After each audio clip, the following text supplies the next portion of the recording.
5వ శతాబ్దంలో బోధిధర్మ దక్షిణ భారతదేశంలోని పల్లవ రాజ్యంలో యువరాజుగా జన్మించాడు. అతను కాంచీపురం రాజకుమారుడు. అతను ఒరిజినల్ పేరు జయవర్మన్. తనకి చిన్నప్పటి నుంచి ప్రపంచ విషయాల గురించి, వివిధ మతాల గురించి తెలుసుకోవడం చాలా ఇష్టం. అందుకనే చిన్న వయసులోనే తన రాజ్యాన్ని ఇంకా రాజభోగాన్ని విడిచిపెట్టి సన్యాసి అయ్యాడు. కేరళ మర్మకళ అయినటువంటి కలరీయ పట్టుని నేర్చుకున్నాడు. ఆ తర్వాత ప్రజంతర అనే ఒక గురువు దగ్గర శిష్యరికం చేశాడు. ఆ గురువు ఉన్న మఠంలోనే ఈయన ఉండేవాడు. అక్కడ చెప్పే బౌద్ధ సందేశాలను అర్థం చేసుకోవడమే కాకుండా తన గురువుకి ప్రధాన శిష్యుడిగా మారాడు. 22 సంవత్సరాల వయసులో అతను పూర్తిగా జ్ఞానోదయం పొందాడు. అలా కొన్ని సంవత్సరాల పాటు బోధిధర్ముడు దక్షిణ భారతదేశంలోని చాలా ప్రాంతాల్లో బౌద్ధ మతాన్ని బోధించాడు. చైనాలోని ప్రజలకు బౌద్ధ మతాన్ని బోధించాలని తన గురువు బోధిధర్మతో చెప్పి చనిపోయాడు. అప్పుడు బోధిధర్మ వయసు 60 సంవత్సరాలు. తన గురువు గారి కోరికను తీర్చడానికి బోధిధర్ముడు సుమారు 3800 కిలోమీటర్ల దూరంలో ఉన్న చైనాకి ఒక్కడే బయలుదేరాడు.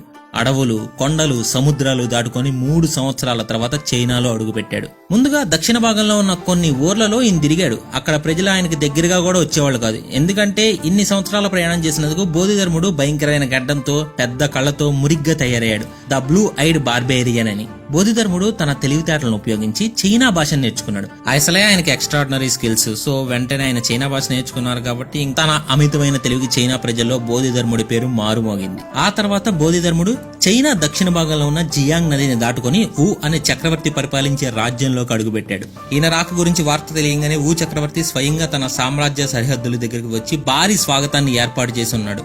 సుదీర్ఘ ప్రయాణంతో అలసిపోయిన బోధిధర్ముడిని చూసి ఊ చక్రవర్తి చాలా నిరాశ చెందాడు. జ్ఞానోదయం పొందిన వ్యక్తి రాబోతున్నాడని తెలుసుకుని ఏదో ఆశించాడు. కానీ వచ్చిన వ్యక్తి ఒక పిచ్చివాడిలా కనిపించాడు. పర్వతాల్లో కొన్ని నెలల ప్రయాణంతో అలసిపోయిన బోధిధర్మ నిజంగానే ఆకర్షణీయంగా లేడు. చక్రవర్తి బాగా డిసప్పాయింట్ అయ్యాడు. కానీ అతని డిసప్పాయింట్ తనలోనే దాచుకుని బోధిధర్ముడిని స్వాగతించాడు. అతన్ని తన శిబిరంలోకి ఆహ్వానించి ఆహారం ఇచ్చాడు. తనకు లభించిన మొదటి అవకాశంలో చక్రవర్తి బోధిధర్ముడిని నేను మిమ్మల్ని ఒక ప్రశ్న అడగవచ్చా అని అడిగాడు. బోధిధర్ముడు ఏదైనా సరే అడగండి అన్నాడు. ఊ చక్రవర్తి ఈ సృష్టికి మూలం ఏమిటి అని అడిగాడు. బోధిధర్మ అతని వైపు చూసి నవ్వుతూ అది ఏమి మూర్ఖొక ప్రశ్న, ఇంకేమైనా అడగండి అన్నాడు. ఊ చక్రవర్తికి బాగా కోపం వచ్చింది. కానీ తన కోపాన్ని ఆపుకొని సరే నేను మిమ్మల్ని రెండో ప్రశ్న అడుగుతాను, నా ఉనికికి మూలం ఏమిటి అని అడిగాడు. ఇప్పుడు బోధిధర్మ మరింత పెద్దగా నవ్వుతూ ఇది పూర్తిగా తెలివి తక్కువ ప్రశ్న, ఇంకేమైనా అడగండి అన్నాడు. మళ్లీ తన కోపాన్ని నియంత్రించుకొని మూడవ ప్రశ్న అడిగాడు ఊ చక్రవర్తి. అతను తన జీవితంలో చేసిన అన్ని మంచి పనుల జాబితాను రూపొందించాడు. అతను ఎంతమందికి ఆహారం ఇచ్చాడు, ఎన్ని పనులు చేశాడు, అతను చేసిన అన్ని దానాల గురించి చెప్పి చివరికి ఇతను ఇలా అడిగాడు. బుద్ధుని సందేశాన్ని వ్యాప్తి చేయడానికి నేను చాలా ధాన్య మందిరాలు, వందలాది ఉద్యానవనాలు నిర్మించాను. ఇంకా వేలాది మంది అనువాదకులకు శిక్షణ కూడా ఇచ్చాను. నా శత్రువులను కూడా క్షమించి వదిలేశాను. నాకు పైలోకంలో ముక్తి లభిస్తుందా అని అడిగాడు. మళ్లీ బోధిధర్మ కోపంతో లేచి నిలబడి తన పెద్ద కళ్ళతో చక్రవర్తి వైపు చూస్తూ ఏమిటి మీకా ముక్త, మిమ్మల్ని 7వ నరకంలో కాలుస్తారు అని అంటాడు. అతను చెప్పేది ఏమిటంటే బౌద్ధ జీవన విధానం ప్రకారం మనసుకు 7 పొరలున్నాయి. ఒక వ్యక్తి ఏదైనా చేసి నేను ఎవరి కోసం ఇంత చేశాను అని లెక్కలు వేసుకుంటే అతను మనసులోని అత్యల్ప స్థాయిలో ఉంటాడు. ఇంకా అతనితో ప్రజలు మంచిగా ప్రవర్తించాలని ఎదురు చూస్తున్నందున బాధపడతాడు. అతనితో మంచిగా లేకపోతే మానసికంగా కుంగిపోయి 7వ నరకాన్ని అనుభవిస్తాడు. కానీ ఊ చక్రవర్తి ఇవేమీ అర్థం కాలేదు. అతను కోపంతో రగిలిపోయి బోధిధర్మను తన సామ్రాజ్యం నుండి తరిమేశాడు. బోధిధర్మ ఇవేమీ పట్టించుకోలేదు. అతను తన ప్రయాణాన్ని కొనసాగించాడు. కానీ చక్రవర్తి ఊ తన జీవితంలో ఏకైక అవకాశాన్ని కోల్పోయాడు. 100 సంవత్సరాల తర్వాత బోధిధర్మ ధ్యానాన్ని చైనాకు తీసుకొచ్చాడు. అక్కడది చాన్ గా మారింది. ఈ చాన్ ఇండోనేషియా, జపాన్ ఇంకా తూర్పు ఆసియా దేశాలకు వెళ్లి జెన్ గా మారింది. జెన్ని చైనాకు తీసుకొచ్చిన మొట్టమొదటి వ్యక్తి బోధిధర్మ. ఊ చక్రవర్తి అతన్ని సామ్రాజ్యం నుండి బయటికి పంపిన తర్వాత బోధిధర్మ పర్వతాల్లోకి వెళ్ళాడు. అక్కడ ఉన్న షావోలిన్ మఠంలోని సన్యాసులతో బౌద్ధ మతంలోని ధర్మం, శాంతి, ప్రేమల గురించి చర్చించడానికి వెళ్ళాడు. బోధిధర్మని వారు దగ్గరికి కూడా రానివ్వలేదు. ఎందుకంటే ఊ చక్రవర్తి తనని తరిమేశాడని తెలియడం ఒక కారణమైతే అక్కడ ఉన్న సన్యాసుల కన్నా బోధిధర్ముడు పరిశుభ్రంగా అంటే నీట్ గా లేకపోవడం మరో కారణం. వాళ్ళందరూ ఏమనుకున్నారంటే ఇండియాలో వాళ్ళందరూ పరిశుభ్రంగా ఉండరని చైనాలో చాలా మంది ప్రజలు అభిప్రాయపడేవాళ్ళు ఆ టైంలో. ఆ తర్వాత అతను పర్వత గుహలోకి వెళ్లి ధ్యానం చేయడం మొదలు పెట్టాడు. ఆయన ధ్యానం ఎంత కఠినంగా ఉండేదంటే ఏకంగా 9 సంవత్సరాల పాటు ధ్యానం చేశాడు. అతని కఠోరమైన ధ్యానాన్ని చూసిన కొంతమంది ప్రజలు రోజు అక్కడికి వచ్చి వెళ్తూ ఉండేవాళ్ళు. మంచు కురవడం, ఉరుములు కూడిన వర్షాలు పడడం లాంటి ఎన్నో వాతావరణ పరిస్థితుల్లో కూడా బోధిధర్ముడు తన ధ్యానాన్ని కొనసాగించాడు. అది చూసి అతనికి కొంతమంది శిష్యులు కూడా ఏర్పడ్డారు.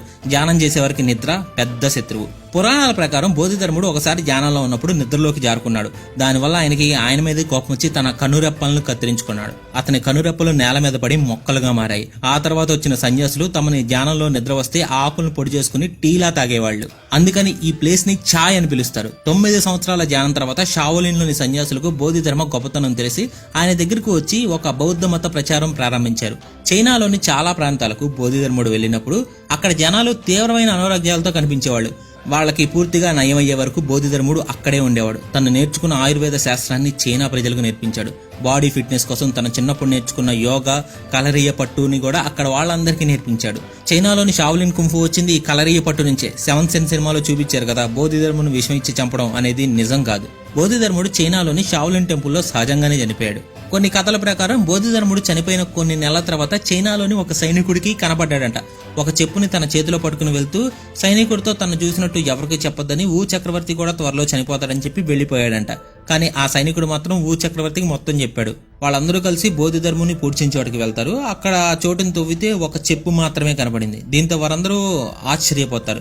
ఏదేమైనప్పటికీ బౌద్ధ మతాన్ని చైనాలోకి తీసుకొచ్చిన బోధిధర్ముడిని చైనాలో చాలా మంది ఇప్పటికీ ఎప్పటికీ దేవుళ్లాగే కలుస్తారు. గైస్, మీరు నిజంగా మనీ సంపాదించాలనుకుంటే స్టాక్ మార్కెట్ అనేది బెస్ట్ ఆప్షన్. మీరు ఎప్పుడు ఈ మాట వినే ఉంటారు, స్టాక్ మార్కెట్ లో నాలెడ్జ్ లేకుండా ఇన్వెస్ట్ చేస్తే నష్టపోతారు అని. కానీ ఇప్పుడు కాదు. మీకు జీరో నాలెడ్జ్ ఉన్నా మీరు స్టాక్ మార్కెట్ లో మనీ సంపాదించవచ్చు. ఎలా అనుకుంటున్నారా? మీరు ఏవి నేర్చుకోవాల్సిన అవసరం కూడా లేదు. కాల్ ఇచ్చినప్పుడు కొండం అమ్మడం తెలిస్తే చాలు. దానికోసమే ఏంజల్ 1 లో ARQ ప్రైమ్ అనే ఒక ఆప్షన్ ఉంది. ఇది ఒక computer based award winning algorithm. Market లో భారీగా క్రాష్ అయిన టైంలో కూడా ఈ ARQ అల్గారిథం నమ్ముకున్న వాళ్ళకి చాలా తక్కువ నష్టాలతో బయటపడ్డారు. సో ఇక నుంచి హౌస్ వైఫ్స్ గానీ, స్టూడెంట్స్ గానీ, రిటైర్డ్ ఎంప్లాయీస్ గానీ స్టాక్ మార్కెట్ లో ఇన్వెస్ట్ చేయొచ్చు. ARQ మీరు కావాలనుకుంటే మీరు ఒక డీమ్యాట్ అకౌంట్ ఓపెన్ చేయాలి. అది కూడా ఏంజల్ 1 లో.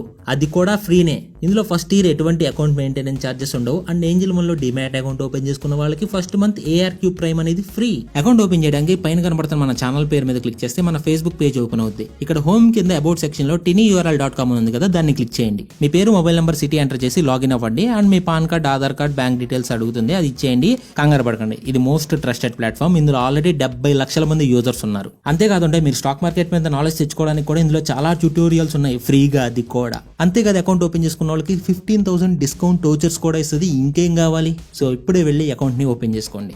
మన ఫేస్బుక్ పేజ్ని మీరు ఫాలో అయ్యారనుకోండి, నాకు కూడా ఇలాంటి వీడియోలు చేయడానికి కొంచెం బూస్టప్గా ఉంటుంది. సో వెంటనే ఫాలో చేసి లైక్ కొట్టి వీడియోని కంటిన్యూగా మొత్తం చూడండి.